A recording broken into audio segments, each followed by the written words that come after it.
What's up, world, and welcome back to the Global Frequency. I am your host, Neffarious, and with me is Adam Lawson, and this is Rebel Frequency. Now, before we get into the 3 books we're going to be reviewing today, why don't we talk for a moment about what we picked up this week that's worth a look. Adam, lay it on me. Yeah, so this one I absolutely love is Crazy Food Truck. Volume 2 came out. It's a manga. It's this super fun manga. Like, the guy runs a food truck. It's this little near future, and he finds this naked girl in the desert wrapped in a sleeping bag, and they get off on these crazy adventures. There's a lot of great food shots. It's like food porn and action and adventure. It's like, you don't see this coming, worth the ride. So picked up volume 2. That was epic. And then in the mail, I got Justice City Chronicles. There we go, Anthony. And then, Nolan delivers. I guess this is my 3rd Nolan book that showed up. Giant-sized, two-fisted manly tales. Let's see how manly it is. And then Edwin delivers with this Ace Volume 2. And I've got the Ashcan, Bloodbone, because nice. Art, Donald's art on that is just like, I had to touch that.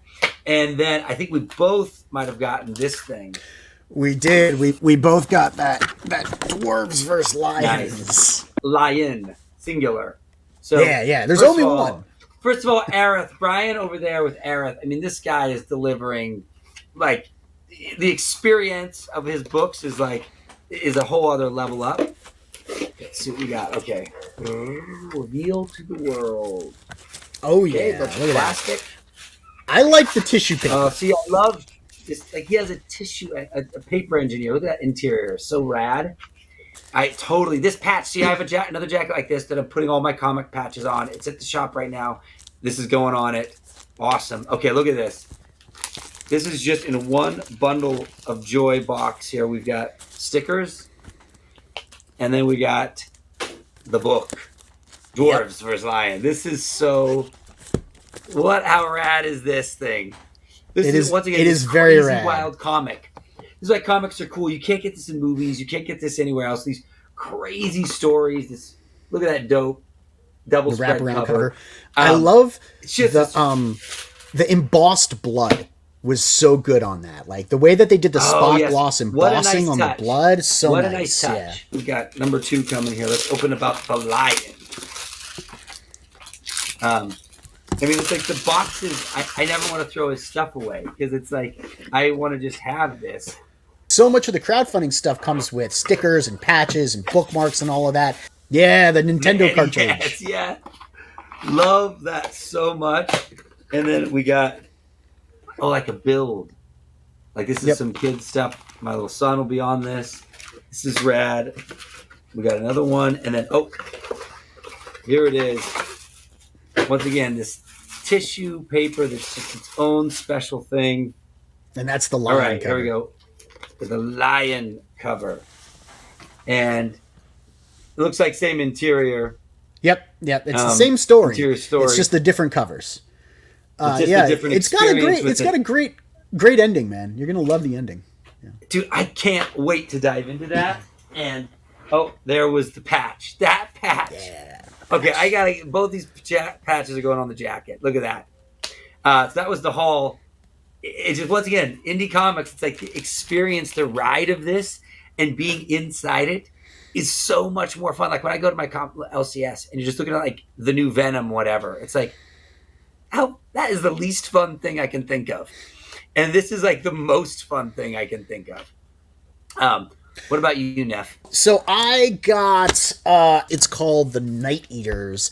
It's by Sana Takada and Marjorie Liu. Yeah. That combo from Monsters, I mean, those two ladies are killing it. Freak Girl introduced Marjorie me to Liu him is because she loves the two of them from Monstrous. Yeah, no, she nailed it. Those two creators that's a perfect combo. And in the mail, I also got my Justice City Chronicles and my God's Hand, which I didn't get to read the first time around, so I'm going to do some catch-up reading. Shelby sent me something. These are some of his earlier books, S Unit, and it's a good example of Shelby Robertson's early art, and I'm excited for that because, as we all know, Rage Tally is coming soon. So why don't we talk about the books that are on the menu today? I think we've got Cosmic Detective, right? Boom. We have also got By the Horns, and we've got Barbaric. So I think we should start with Cosmic Detective. It is a bigger, chunkier book. And so in a nutshell, Cosmic Detective, Matthew Kint, Jeff Lemire, and David Rubin on art. So Lemire and Kint wrote it together, and then Rubin did lines, pencils, colors, lettering. He did everything on the page. And I mean, these pages are absolutely spectacular. I feel like this is David Rubin's resume, and you are just I love them from Rumble, but these pages are absolutely out of this world. And in this oversized format, the design of the lettering was so special, in the storytelling, and just the way these incredible double pages would tell story. I feel like, in many ways, that this book is Rubin's book more than it is Lemire's or Kint's book, because it's just every inch of him is poured out onto these pages. I mean, you just get these incredible pieces here, So now the thing about this I have to say is, with Lemire and Kint, you're looking for a real emotional story. Jeff Lemire's work in the past, between Black Hammer and everything that guy has done, has had this really fabulous emotional catharsis. And I felt like Cosmic Detective was this beautiful, unique, interesting world that unfortunately was devoid of that emotional catharsis. Like it didn't pay off in the way that Lemire and Kint's work usually lands. Even with Kint's work on Berserker, like, there is a really nice emotional catharsis. And this is so one note in its emotional story for our detective.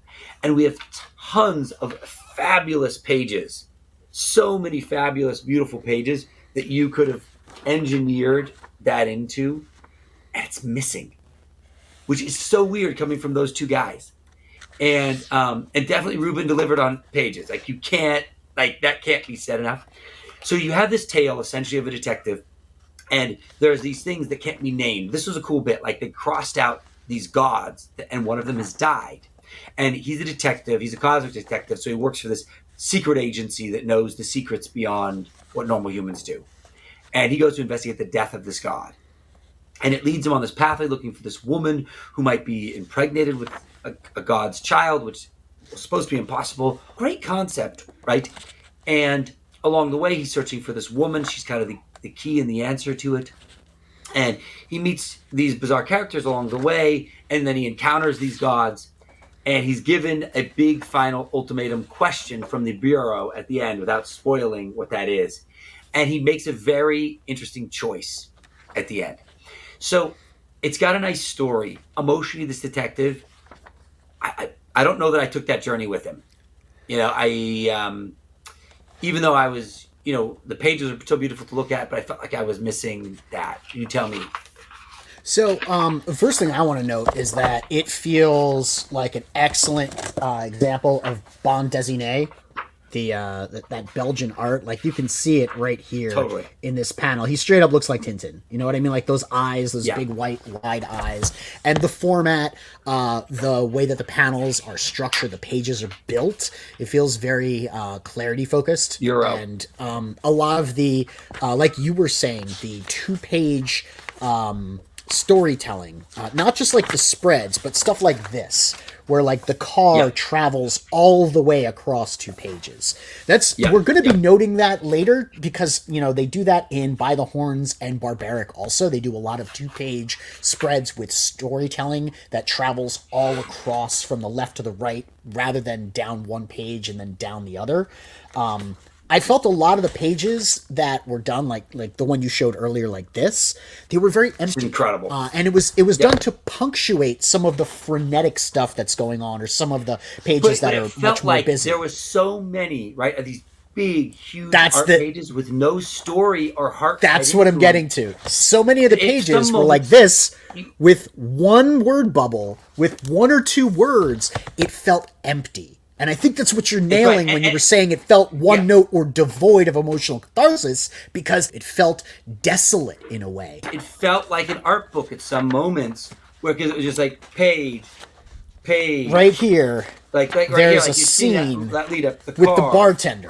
All right, at the bar with the bartender. This is a good example. Yeah. He puts down the glass, tap. He puts the cigarette in his mouth, asks for the light. The bartender says, "Of course I got a light." Shows him taking out the light. Shows him flicking it open and lighting the light. Then shows him lighting the cigarette. One thing happens on that page. One thing. But yet we have 1, 2, 3, 4, 5, 6, 7 panels dedicated to him lighting a cigarette. It feels so labored. That's right. Because I think that, once again, it was images that were building atmosphere, but they didn't have stakes. And so as a result, they were kind of flat, because even though they were really elongating that moment, there was no stakes in it. It was just a guy lighting a cigarette. I think that's its miss. Definitely it's done by experts, right? Lemire, Rubin, these guys are legit. And it's beautifully put together. Quality. Yeah, that's the other thing. I would still recommend it as an experience, because it just feels cool to take the ride, you know, from a visual and book standpoint. But maybe it's not going to be Murder Fountain. You know, it's not going to live in your heart later on. No, it's not. So we'll leave it at that. Right. No. But I think that's Cosmic Detective. I mean, is there more you want to comment on that, Neff? It feels like that's I think we should move on to Barbaric and By the Horns. Which one do you want to talk about first? So I think with Barbaric and By the Horns, I think that there's some parallelism to talk about it here. One is both of them have been really well received in the indie scene. I think Barbaric maybe a little more than By the Horns. They're both fantasy. They both spin some of the genre elements on their head. And now I think that, you know, straight up, I think Barbaric is the better crafted of the two. But to kind of hit By the Horns, what you have is this woman whose husband is in a coma due to an attack by unicorns.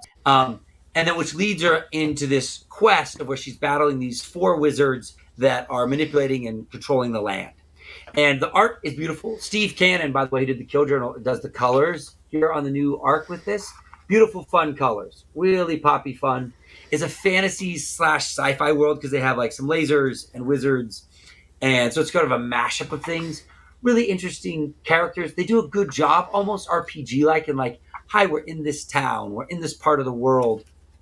They have these nice maps that they do that give you a sense of this. That's really kind of cool. You see that there? This nice. Oh, sorry. The map. Yeah, here. Where you encounter the different monsters, and she writes down the notes about them. Right. There's a nice thing. Kind of takes you through the world, through the monsters, and her notes on them. Really cool thing. So she's a monster hunter, obviously, and she realizes she needs to save the day, and she's out on her adventure, kill these wizards, and when she's done killing these wizards, she's going to kill all the unicorns. And there's only 2 left, and they happen to be her companions. So she hates them, but she needs them. And there's this really cool thing where they can take their horns out, and she can take the horns and craft them into a weapon, which is like the sort of our story's ultimate weapon. Really cool thing. And so for me, I think it worked better for me than it did for you, Neff. But it's an interesting story. I think the husband being in the coma, I think was a weak point for me, because it's like the husband in the coma.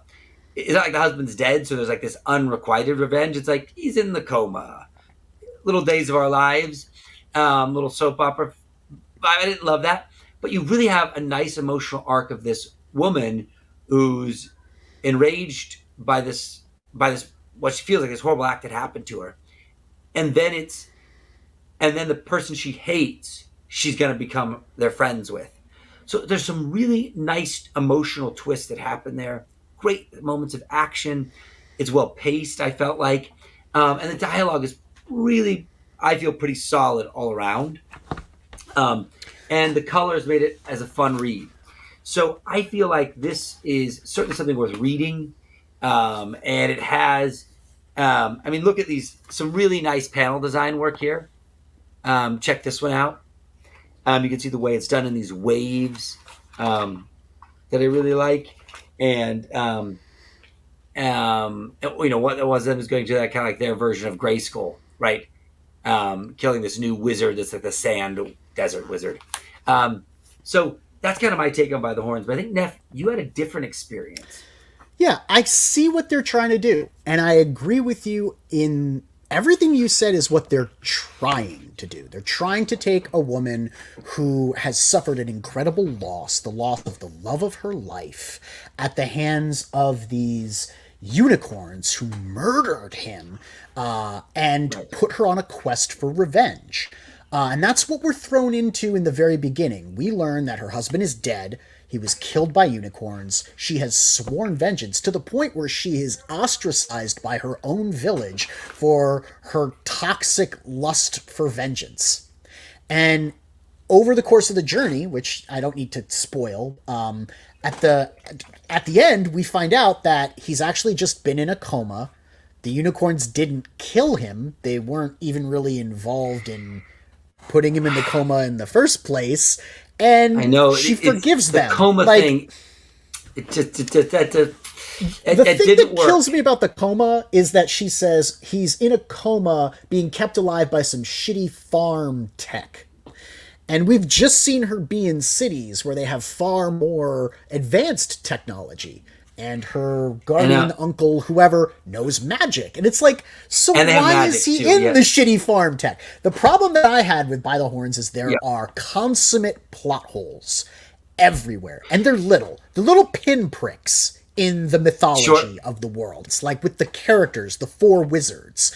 Why are they doing what they're doing? It seems like two of them don't want to be doing that, and the one who is doing it to achieve ultimate power, and she's not trying to kill the unicorns, but use them, and like... The arch-villain of the story, though, she's essentially manipulating the other four wizards to do her bidding so she can have total power, right? Because she's not stronger than any of the other wizards. She's the weakest of the four.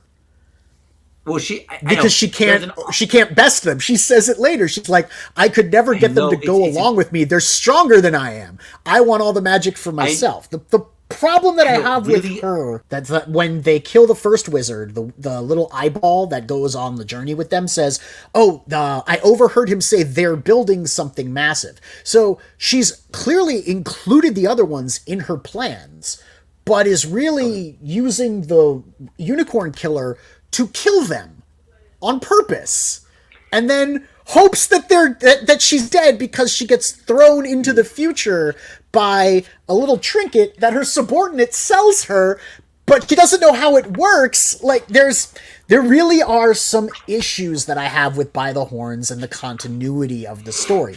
That said, it is a fun read.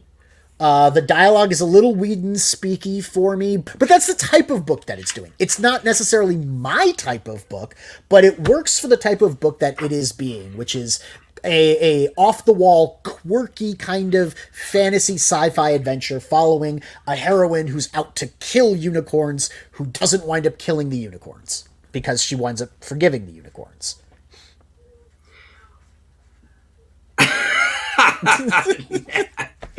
So I think what we should say with this, for some guys first time out of the gate, not bad, but I agree with you. It's got those weaknesses in it that really. The art's great. We can say it's pretty. Yeah. So I mean, like I was saying, these have similar characteristics, but the segue to what we really want to talk about, Barbaric. Oh yeah, this is Barbaric. The superior of the two. I don't think there's any doubt about it. This is like, you can't quite find anything you don't love about this book. And to give it a little bit what this story is about. So in Barbaric, it's a barbarian, the ultimate warrior in the land. He's got this axe. And ultimately, a deal is made with the devil, so to speak, with the witch. and he has stuck with this axe that like forces him only to kill bad things, right? Gives him a moral conscience. So you take this immoral barbarian who's the ultimate warrior in the land, who's fighting and always sleeping with these hot ladies, and then now he has like this imposed upon morality, right, by this axe, who's like, oh wait, there's somebody who's in need of help. He can never say no. So a villager comes running in, I need your help, and he's like, crap, I gotta go help this guy. So then the axe is leading him off on this way where the axe will be in a bar and be like, hey, these people are bad, they're evil, you got to kill them. And so he gets tossed through this moral fabric of what this axe is, and it takes him on this quest. And somebody where he's at odds with the morality of the axe. And I think this is the core of what makes the story so good, is you have a man with no morals being imposed, these morals imposed upon him with an axe, so they get to manifest in this sort of fun, violent way. Because you get these and kinds the witch of that he meets, she's actually the one that I like the most. The character that he meets that pulls the weapons out of her tattoos. From the tattoos. I liked her the most. She was the one that I found the most fun and that I enjoyed reading about the most. She had a very simple story idea, like her origins, but they're very tragic. Yeah, the tattoo weapons are awesome. I love that witch chick. Yeah. She's dope. Yeah. No, she is a super interesting character, and also, like him, complex, nuanced. Comes from like this religious background. Like imagine she was like in a Catholic church type of thing, and then her priest had gotten corrupted. She gets almost sort of sacrificed. She escapes. So she has these witch-like powers, but has this like holy / religious background. I think what this writer has done, Michael Morrissey, is that it has this duality of morals in the characters, and I think that's what makes it so interesting in this really wildly fun and violent world of a barbarian. And then it reads like a bullet. Like the pages just fly, you're in it. And it feels like, to me, one of arguably the best fantasy read I've had in a long time. It felt familiar, but it felt fresh too. And like you said, it read really fast. I felt like the supernatural elements of it were exciting, not too rote. Like usually in a world with magic, you start feeling like magic is kind of cliche. The take on magic that the witch has is different. It's not some sort of weird spell or incantation or, conjuration magic the way that we would understand it. It's different. And then, like you said, nuanced, but also exciting. The dual morality of the barbarian, in the beginning, I do admit, I felt like it was a little preachy, but as it went on and I started understanding the moral ambiguity within the character more, I began to appreciate that and actually wanted to see what was going to happen when we put him in a situation where there was more moral ambiguity, where, well, is it okay to kill this guy? Is the punishment fitting the crime? Is that worth killing him? And then he's lecturing his axe. And that's always a nice take when you have a intelligent weapon or a sidekick, like with Vampire Hunter D, how he's got the demon in his hand that he's always talking to. That's it's enjoyable. Very So very Vampire Hunter D. Yeah, they added these motifs together that they crafted a very enjoyable world, and I'm looking forward to getting the next Barbaric. I will say about By the Horns, I heard it gets better. There's a lot more of it out than the first trade that I read. This is 8 issues, and I think they're on 11 now. Issue 11, I think, might be out. And I'm with you. I'm willing to go for more on By the Horns. I think that segues us to our last book, and I know you haven't had a chance to read I don't have it yet. Yeah. So I'm going to give a quick 2 minutes on this one here. So this is ISOM. I think it was kind of befitting to talk about it because one is it's arguably the most successfully, I guess, it's hard to say crowdfunding because it wasn't done. That was a pre-order. But as far as an indie book, did nearly 4 million, which is pretty remarkable. And obviously the creator, Eric July, is a very verbose personality with both strong political and comic views. And he's a YouTuber and has a strong following that he's been cultivating over years. So good for him in what his world he's built, whether you like his politics or his whatever. But hats off to somebody who has built something with his own bare hands. Either way, that I can commend for sure. So with ISOM, And I think, when you look at this book and you see the cover, nice matte cover. I kind of prefer matte, but you'd see it's got glossy pages. And from an art standpoint and storytelling standpoint and lettering standpoint, what you have is a very down the middle comic book, right? It's down the middle. And our story is about this guy, Avery, who gets called in to look for this girl, Jasmine, who's been missing. And so he goes after this girl and he runs into an old friend from high school who's now the gang boss, and they get in a fight. And in this world, there's superheroes, but they call them Excels. And there's this blonde woman who we don't quite know so much about, who's he runs into, and she's also an Excel. And then there's this like Excel team that stops other Excels. And I think at the end of it, what you get, I think, a very freshman feeling, right? Like you're going into a superhero universe, you're trying to build your own. It's a sort of a maybe very surface level emotion and storytelling throughout. So I think it's certainly an easy read. I blew right through it. It's an easy read. I'm interested to see what this world could become.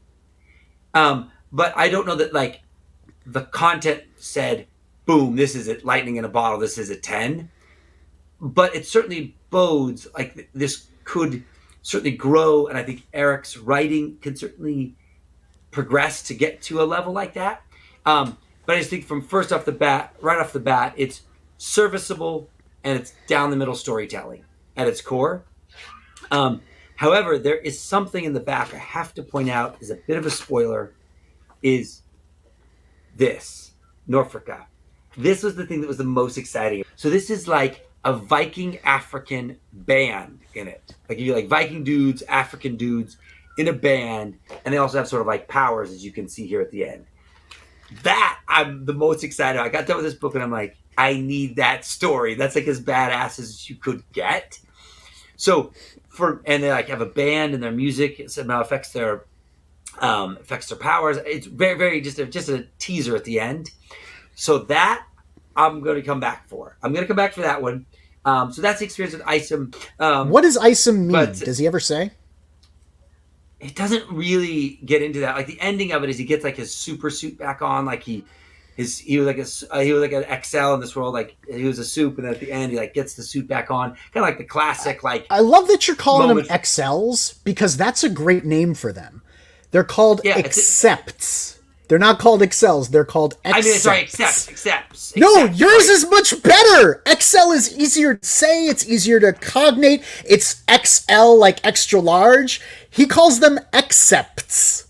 Accepts. That's sorry. I misspoke on that. Yeah, it's accepts. But yours is better. Adam, yours is better. He should hire you. That's what I'm saying. Like that. There are parts of it that it seems like, look, comics has got a learning curve, and that's what I've been saying online to a lot of the people who've been coming at this thing, full speed. I'm like, look, like you said, he's a new creator. We've all read comics, right? We all love comics. That's why we're making comics. But creating comics is different than reading them. And there isn't a real good way to get an education in comics without doing, right? Making comics is different than reading comics. Learning it. And so there's a learning curve to making comics. This is a successful outing because he made something readable that looks like a comic book. And he didn't ship it in a plastic bag, right? He sent it to us in something more than a Ziploc. So, hey, look, learning curve, right? That's what I mean. On the shipping, delivery, print quality, that's what I mean. This is a professional experience. It's just a down the middle, a very much tried and true tropes book. So, but guys, this is the word. We don't want to belabor it because you should be actually busy reading. You should turn this off and go read stuff. Read comics. And with that, thank you so much for tuning in. If you enjoyed the content, please click the like. You can always subscribe and hit the bell for notifications to find out when we go live next. And tune into the frequency. We'll see you next time. Boom.